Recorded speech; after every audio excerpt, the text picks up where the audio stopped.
იმართება ეს აქცია, ოპოზიციის ნაწილი არ მოხდება. ამ დროს პარტიული აქცია არის, ინდივიდუალურ მისვლას არ გამორიცხავენ.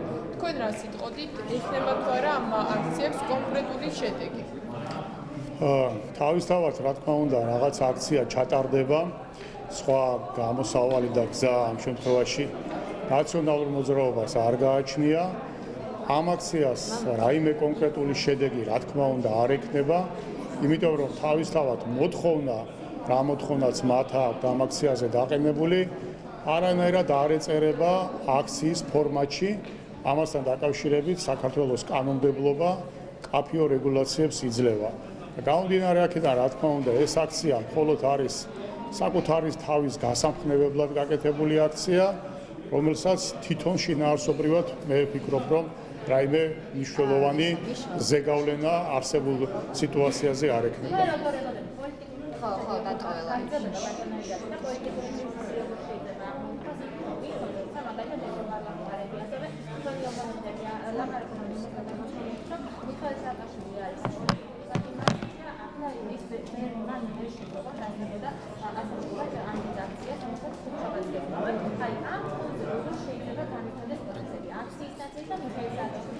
ესე იგი, დავიწყებ იმით, რომ თუ ვინმე ეხლა არ ვიცი უბრალოდ თქვენ შეკითხვას და გამომდინარე ვამბობ.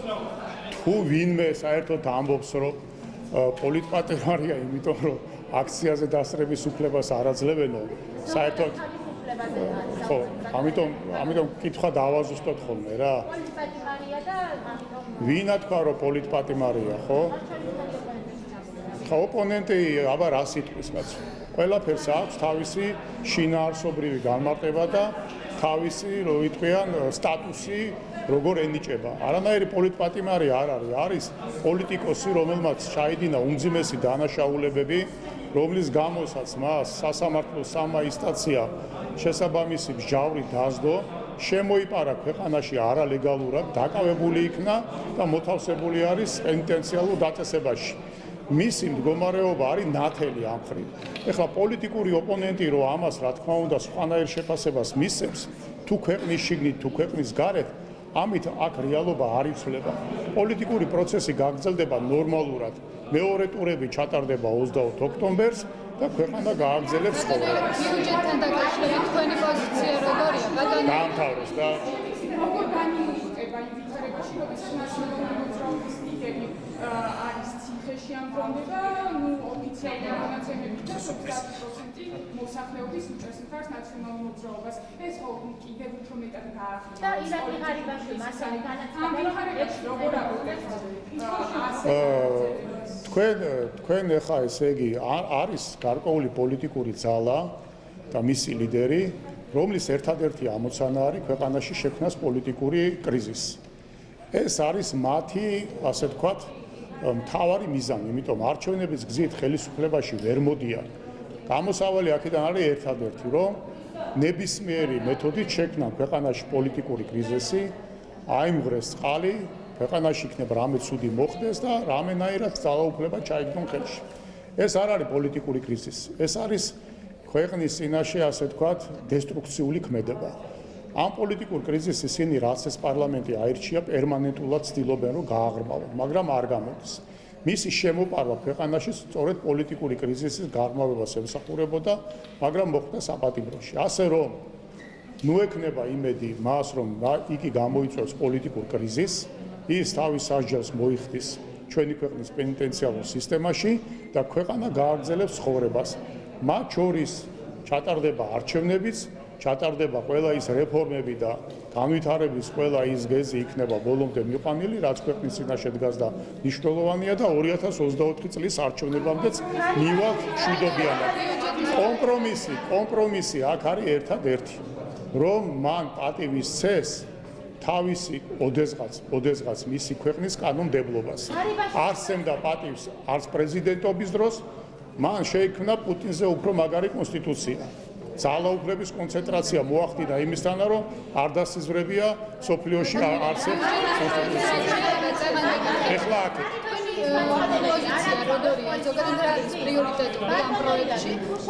არ მესმის. ოპოზიცია დღემდე ბოიკოტს ვიწყდება. არ მესმის რა. მონაწილეობას ნინი. ბიუჯეტის პროექტში როცა მონაწილეობას არიღებენ ფუნქციონერები, ნაციონალური მოძრაობა კონკრეტულად და რა არის პრიორიტეტი? ხო, ну, რა თქმა უნდა, ეხლა ბიუჯეტის განხილვაშიც არიღებენ მონაწილეობას და ეხლაც ბოიკოტი აქვს ნაციონალურ მოძრაობას პარლამენტის მუშაობაზე გამოცხადებული. საერთოდ მე კიდევ ერთხელ ვამბობ, რომ მათი ინტერესი არანაირი კონსტრუქციული, არანაირი საქმიანი კრიტიკა თუ გნებავთ არ არის. ну, რაც არის მათი მიზანი უკვე კარგად არის ცნობილი. ამიტომ ეს ბიუჯეტი კიდევ ერთხელ იქნება ქვეყნის განვითარებისკენ მიმავალი ბიუჯეტი.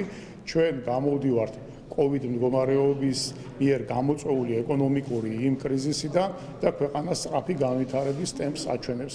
ეროვნული პროდუქტის ზრდა სახეზე არის და გამომდინარე აქედან ბიუჯეტის სწორედ ამ მოთხოვნილებების დასაქმებელია. რამოდენიმე აქეთ და მე აქეთ რა არის ნუ აქეთ მოვყვებით. ნინი, ნახე ესე მოვყვებით და მე მგონი საერთოდ 4 კითხვა აქეთ მოგისმინეთ, ეხლა აქეთ მოგისმინეთ. ნატოს ასამბლეის რეზოლუციაზე ყურადღება იყო გამახვილებული საქართველოს არსებულ ინტერესებზე რესურსებიდან რომ ოკუპაცია კვლავ გრძელდება. ასევე ჟენევის საერთაშორისო მოლაპარაკებებზე ჩვენი მხარის ასე ვთქვათ ეს ნაწილი საკმაოდ მნიშვნელოვან პოზიციას იკავებს. ზოგადად რამდენად მნიშვნელოვანია ჩვენი ქვეყნისთვის ის რომ მსგავსად ექცევა ყურადღება თუნდაც რუსეთთან დაკავშირებულ ფაქტებს. რა თქმა უნდა, ანუ ჩვენი მთავარი პრობლემა, რაც ჩვენ ქვეყანას გააჩნია, ეს არის დეოკუპაციის საკითხი და ეს არის უფრო მეტი ინტეგრაცია ევროატლანტიკურ სისტემაში. ამ კუთხით, რა თქმა უნდა, მნიშვნელოვანი არის ყველა ის გზავნილი, ყველა ის კონკრეტული რეზოლუცია, რომელიც ჩვენამ მისწრაფებებს ეხმაურება და ჩვენ, რა თქმა უნდა, ვმუშაობთ ამ მიმართულებით. კარგიულის სტადიაზე უნდა ეკოთ მაშინ პროცესი რომ დაიბეჭდა სააკაშვილის საგალბა კრიზისი გამოიწვია და ბატონი ირაკლი საერთოდ საუბრობდა რომ რეალურად არა ობიექტურია, იმიტომ რომ სააკაშვილის დროს იშავა მილიონები. ხო როგორ აფასებთ ამ ადამიანს და რატომ დაწერა მსგავსი სტატია? ჩვენ ვიცით რომ სოფლიო გაჯერებული არის ლობისტური ორგანიზაციებით. რა არის ლობისტური ორგანიზაციების საქმიანობა? რომ ის ვინც მას თანხას უხდის მისი შესაბამისი, ასე ვთქვათ, თანხის გადახდელის სასარგებლო სურათის შექმნას მედიაში, დაინტერესებულ წრეებში და ასე შემდეგ. სწორედ ამ საქმიანობას ეწეოდა კარლ ბილდი ნაციონალური მოძრაობის და მიხეილ სააკაშვილის სასარგებლოდ მთელი წლების განმავლობაში. გამომდინარე აქედან ჩვენ თუ ამ სტატიას წავიკითხავთ, ძალიან მარტივად და ადვილად გვიხვდებით, რომ ეს არის ჩვეულებრივი ლობისტური წერილი, რომელიც ისეთივე ობიექტური არის, როგორც რა გითხრათ ახლა მრავალი სხვა რა. ჩვეულებრივი ლობისტური წერილი არის. ესეთი ლობისტური წერილები უამრავი იწერება მსოფლიოში სხვა თუ წაიკითხავთ ამ სტატიას მიხვდებით, რომ არ შეესაბამება. მეორე ტურები უნდა იყოს. საუბრობენ იმაზე, რომ ვალერი გელაშვილის საქმეზე არსებული მასალები არის სამართლებრივად საკმარისი იმისთვის, რომ იქნას საქართველოს მიერ განხორციელდეს ეს სამართლებრივი გეგმა, რომ შეგვიძლია ეს განცხადება საერთოდ. დიახ, ამასთან დაკავშირებით თქვენ მოგეხსენებათ, რომ საქართველოს პროკურატურამ სანამ გამოძიების მასალებს და საქმეს გადასცემდა სასამართლოში, მოიწვია საერთაშორისო ექსპერტები 4 ადამიანი იყო, რომელიც ყველაზე ერთ-ერთი მაღალი რეპუტაციით სარგებლობენ ამ სფეროში და მათი დასკვნის შემდეგ, ანუ მათგან კიდევ ერთხელ მიიღეს, ასე ვთქვათ, გადამოწმება, მოახდინეს მაღალ სტანდარტთან შეფასება, შედარება, ხოლო ამის შემდეგ იქნა ეს მასალები უკვე საგამოძიებო საქმე გადაგზავნილი სასამართლოში. აქედან გამომდინარე, სწორედ იმიტომ, რომ ძალიან მაღალი სტანდარტით მოხდა მიხეილ სააკაშვილის გასამართლება, რეალურად ვამბობ, არანაირი შეკითხვა არ დაისმება ამ საქმეების სამართლებრივ გამართულობასთან დაკავშირებით და მეორე იმის გამო რომ ჩვენი პენიტენციალური სისტემა ეს აბსოლუტურად სხვა სისტემაა და არა ის ჯოჯოხეთი რომელიც სააკაშვილს ჰქონდა მოწყობილი საქართველოსათვის და ეს არის მაღალი დემოკრატიული ქვეყნების პენიტენციალური სისტემის სტანდარტზე აყვანილი გამომდინარე აქედან მისი პატიმრობაც ამიტომ ვერაზროს ვერ გახდება რაიმე დამატებითი პოლიტიკური სპეკულაციის საგანი. ერთ კითხავთ, მიდი თუ გინდა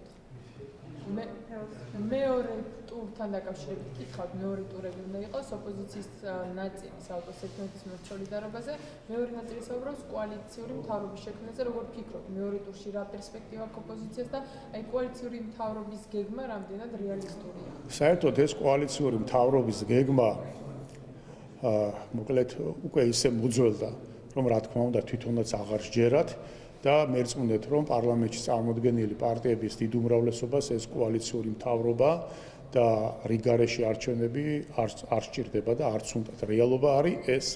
გამომდინარე აქედან ეხლა ჯერ კიდევ იმის გამო რომ ოპოზიციას პოზიტიური დღესასრიგი არ გააჩნია, ამ რეფლექსურ სიტყვებს კიდევ რაღაცა პერიოდის განმავლობაში რა თქმა უნდა წამოიცვლიან, მაგრამ მეორე ტურების შემდეგ ეს ასე ვთქვათ საუბარი საბოლოოდ დამთავრდება. ყველა უნდა მიხვდეს, რომ რაიმე კონფიგურაციის ცვლილება საქართველოს ხელისუფლებაში, კონკრეტულად მთავრობაში შესაძლებელია მხოლოდ საპარლამენტო არჩევნების შემდეგ. საპარლამენტო არჩევნები გაიმართება 2024 წელს. ამ დრომდე არის მოთხოვნა, რომ ხდომა გაიმართოს პარლამენტში, სადაც მოსმენებთან დაკავშირებით გაიმართება მსჯელობა, გავრცელდა როგორც სუსიდან უკანონო მოსმენების შესახებ ფაილები, ასევე აუდიო ჩანაწერებიც კი. თქვენ როგორ ვფიქრობთ, რეალურად უნდა მოხდეს თუ არა ეს ხდომა და უნდა იყოს თუ არა მსჯელობა იმ საკითხზე, რასაც უკანონო მოსმენა ჰქვია?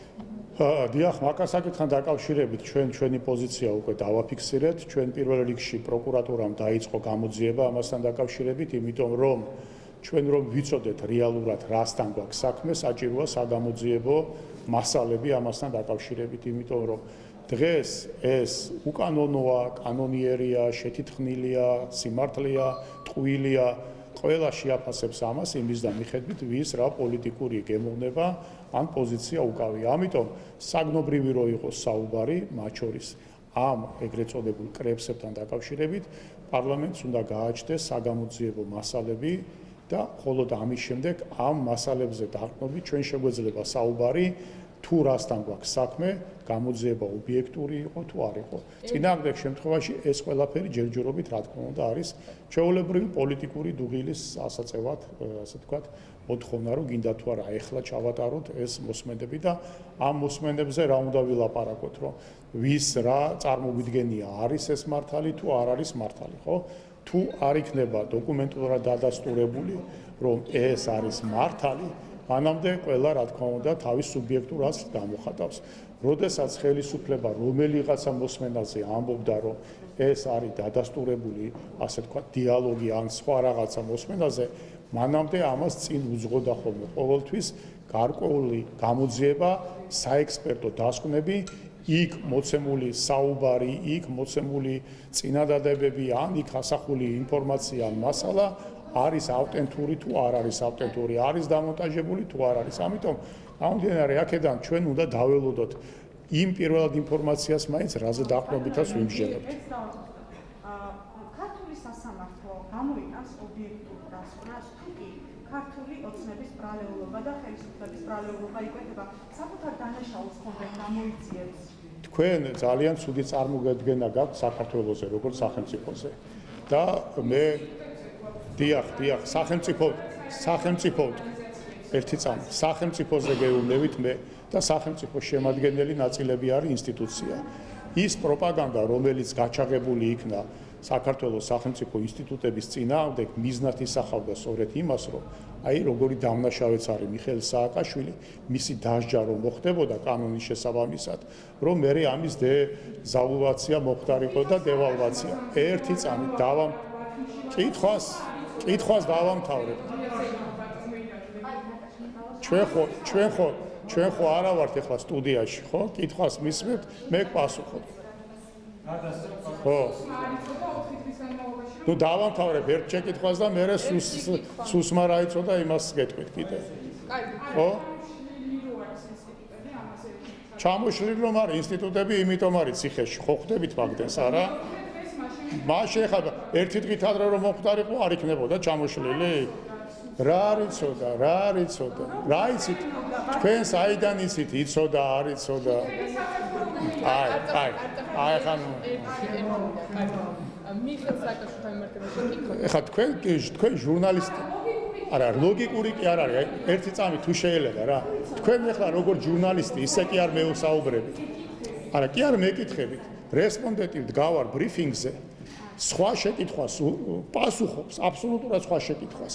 და თქვენ უცბად მერთვებით და როგორც ასე ვთქვათ, ერთი დაინტერესებული ადამიანი რაღაც თქვენ ვერსიას ამ პასუხის დროს, და მათქმევინეთ, ჯერ დამამთავრებინეთ, ერთი კითხვა დამამთავრებინეთ და მე მეორე კითხვას თუ დამისვავთ, მაგაზე ცალკე გიპასუხებთ. კარგი, მიხეილ სააკაშვილი და მისი პატიმრობა ოპოზიცია ამ შემთხვევაში ნაწილი საუბრობს მეზე, რომ არის პოლიტპატიმარი და მისის წინააღმდეგ მიმართული საქმეები სწორედ პოლიტიკური კორექტურით არის დაკარნახები.